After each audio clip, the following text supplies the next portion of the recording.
Last week I shared 3 official NFL picks with you. We lost the Jaguars -3 points against the Giants, but we won Las Vegas as 6.5 point favorites against Houston, and also the Commanders plus 5.5 points hosting the reeling Green Bay Packers.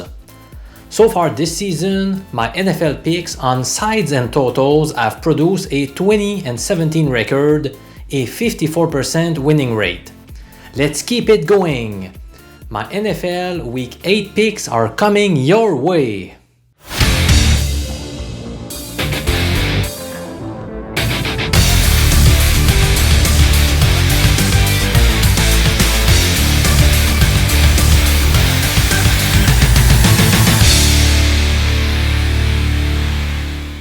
Pick number 1. Over 49.5 points in the Raiders versus Saints meeting. I am anticipating a shootout between these two teams due to many factors. First, let's take a look at the expected points added statistics, also called EPA. I explained to you last week how it works, so I won't do it again this week to avoid being repetitive. The Raiders' defense ranks 3rd in the NFL in terms of their EPA against the run, but 31st defending the pass. Similarly, New Orleans' defense sits in 7th place against the run, but 29th against the pass. So, in other words, both defensive units are significantly weaker against the pass, which is great news when betting the over, since running the ball tends to milk the clock. Another key argument supporting this bet is the fact that the Raiders' offense is still being underrated by the general public. They have been very effective despite Hunter Renfrow and Darren Waller being in and out of the lineup due to injuries. At running back, Josh Jacobs has been running like a madman recently. In fact, he has rushed for at least 140 yards in each of his past 3 outings, while racking up 6 TDs on the ground in those 3 contests. Wow! Here's an example of how good Vegas has been at putting up points on the board. They scored 32 points against Denver, a team that has allowed an average of 13 points per game to their other opponents in regulation. Granted, the Raiders scored a defensive touchdown in that game, but that means they still generated 25 points from their offense. That is still double what Denver's defense has surrendered to other teams. Let me give you more arguments backing this betting tip in a few seconds.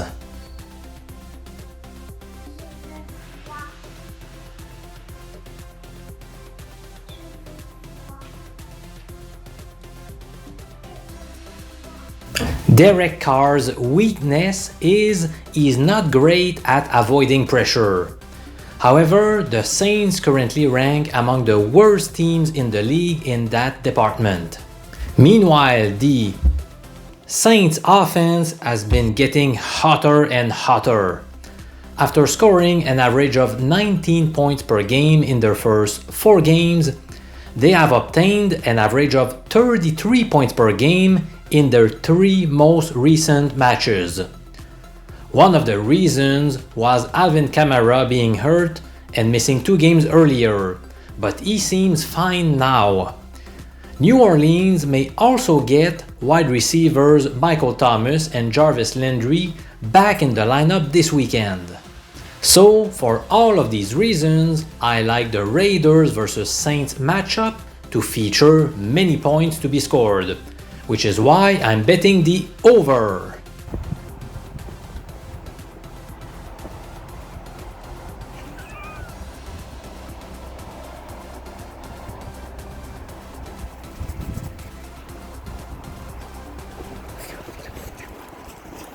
The point spread has now dropped to 3, but in order to be coherent with the picks I share to my members on Patreon, The official play here is Washington plus 3.5.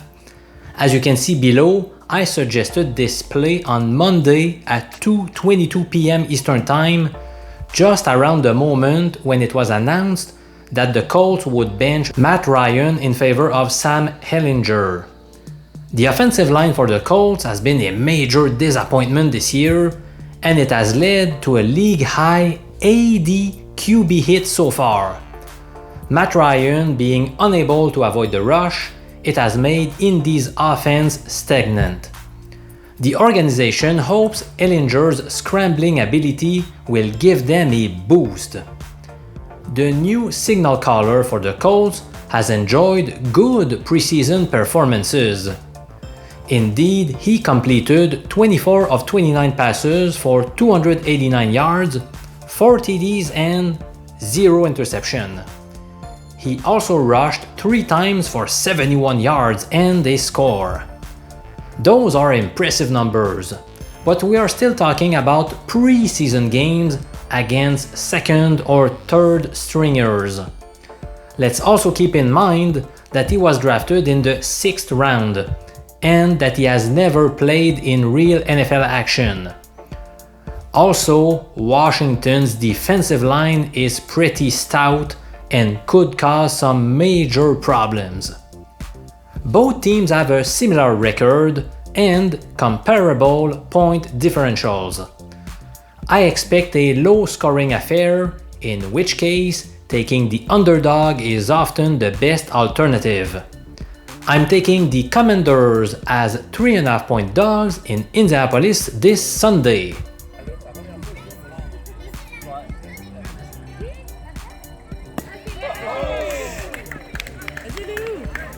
Pick number 3 goes to the Miami Dolphins, minus 3.5 at the Detroit Lions. When Tua Tagovailoa has played the majority of the game, the Dolphins are 4-0. In the remaining games, Miami is 0-3. Big difference. The Lions may have the worst defense in the NFL, so how can they keep up with speedsters like Tyreek Hill and Jalen Waddle? Detroit's only win of the season occurred at home against Washington, while the Dolphins found a way to beat both the Ravens and the Bills. If not for Tua's concussion, Miami might have a better record than 4-3 right now. The aspect where the Lions' offense has been the most efficient has been their running game, but that turns out where Miami's defense has fared better. In fact, their EPA against the run ranks 6th in the league, whereas they sit in 27th place defending the pass. Detroit might try to keep the game close via their passing game, but in the end, I believe the Dolphins will take this game by a 10-point margin after Jared Goff turns the ball over a couple of times.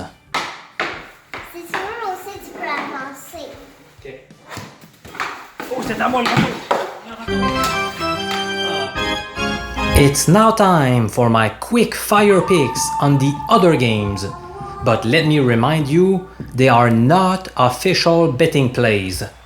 I am sharing them for entertainment purposes only. For the Thursday night game, I would tend to back the Bucks to rebound after a couple of ugly losses, including a shocker in Carolina, where the Panthers prevailed 21-3 over Tampa. Tom Brady is 14-3 on Thursday Night Football, and I believe he will do enough against a struggling Ravens defense to win this game. The Broncos will square off against the Jags in London. It looks like Russell Wilson will get the nod for Denver, but I still prefer to side with Jacksonville laying 2.5 points. Denver's defense is very stout, but Jacksonville's unit is above average and their offense is more dangerous. They will avenge a 23-13 defeat from last year. I really don't know who to pick in the Carolina versus Atlanta matchup. I keep changing my mind. The Panthers did well after cleaning house and they have a solid defense, but can they score enough to keep the game close? Honestly, I would prefer to avoid making a pick here, but just for fun, let's go with Carolina plus 4.5. I am leaning towards Dallas minus 9.5 against Chicago. The Bears may let down a little bit after their big upset victory in New England last Monday. Chicago will be on the road for the fourth time in 5 weeks. They have a very weak offensive line, which is bad news when facing the fierce Cowboys pass rush. Big underdogs coming off a game in which they racked up 3+ interceptions tend to do badly. They obtained a 12-22 record ATS over a few seasons. I'll go with Arizona plus 3.5 in Minnesota. The Vikings have a history of winning games in tight fashion, so I prefer to take the Cardinals and the points. DeAndre Hopkins had a huge impact last week, and it will help Kyler Murray tremendously.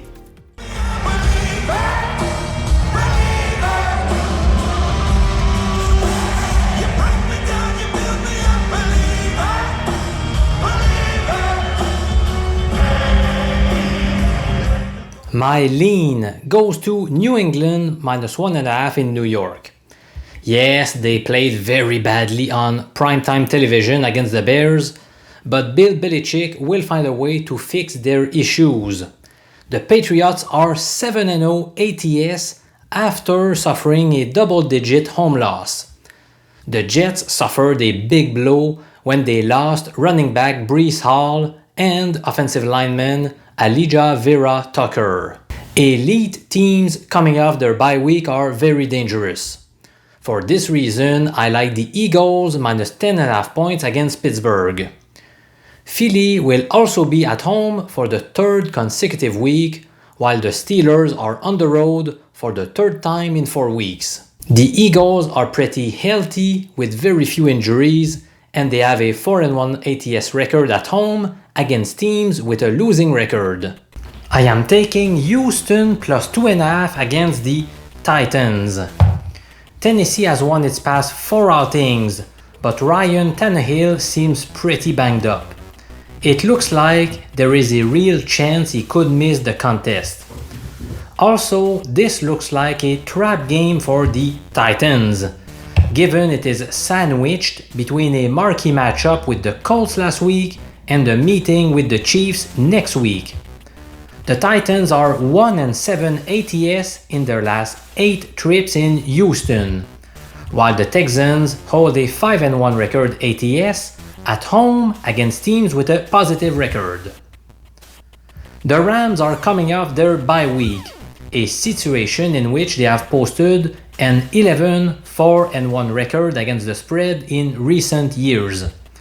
It is also worth noting that Los Angeles will be at home for the 4th straight week, which happens rarely in the NFL. We also have the revenge factor going our way since the 49ers beat the Rams earlier in Week 4 by a 24-9 score. For these reasons, I would tend to go with the Rams plus 1.5 against the 49ers.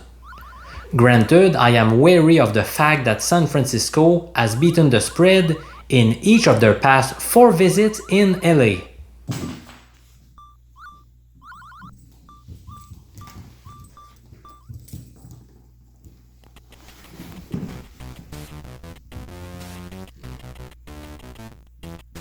The Giants as 3-point underdogs would be my pick in this New York versus Seattle matchup. Both teams have been pleasant surprises so far in this 2022 campaign, with New York posting the better point differential. DK Metcalf got hurt and may not be on the field this Sunday. I'm taking New York and the 3 points here. Now, As mentioned earlier, betting elite teams coming off their bye week has been a winning proposition in the past. According to this rule, I would tend to side with Buffalo -11 against Green Bay. The big question is obviously when Aaron Rodgers and company will finally wake up.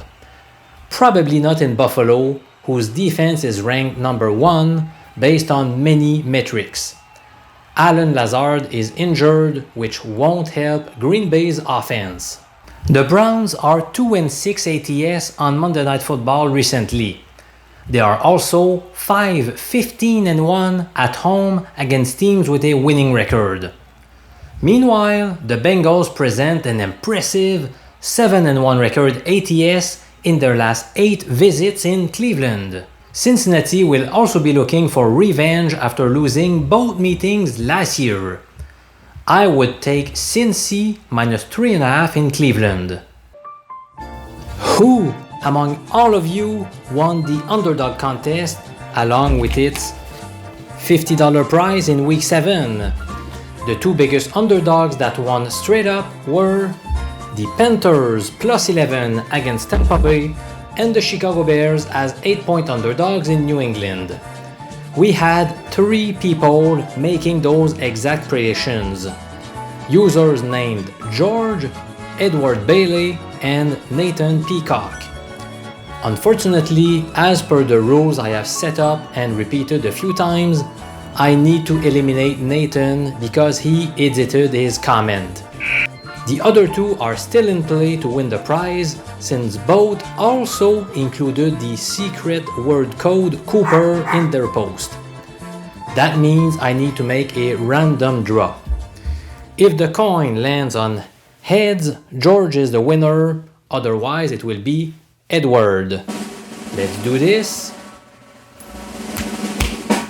The coin landed on tails, which means Edward gets the $50 prize. Please contact me via email at winner@professormj.com to redeem your prize. Good news! I am going to run the underdog contest again for week 8. You can see the official point spreads for this week on your screen. So go ahead and pick 2 underdogs that you believe will win straight up. Even though it might get repetitive for those of you who have been following me for a while, let me repeat the most important rules. You cannot edit your comment after it has been submitted or you are eliminated, as I had to do with Nathan Peacock this week. You cannot pick the Thursday night game.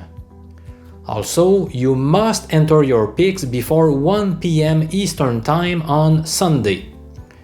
Picks must be submitted below in the comments.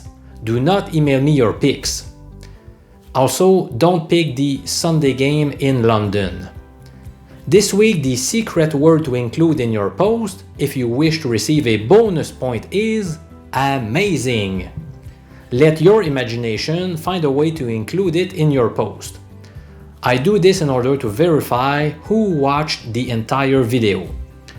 Again, a quick reminder that you can get all of my betting picks across all sports for just $4.25 per day, which is a bargain compared to other sports handicappers who charge between $500 and $1,000 per month. And those guys certainly do not hold a PhD in statistics like I do. And they have not beaten sportsbooks since 1999 like me. Come and join the numerous other savvy sports gamblers on this platform by following the link below in the description of this video. I'm Professor MJ, former university statistics professor who is now retired at an early age, saying so long.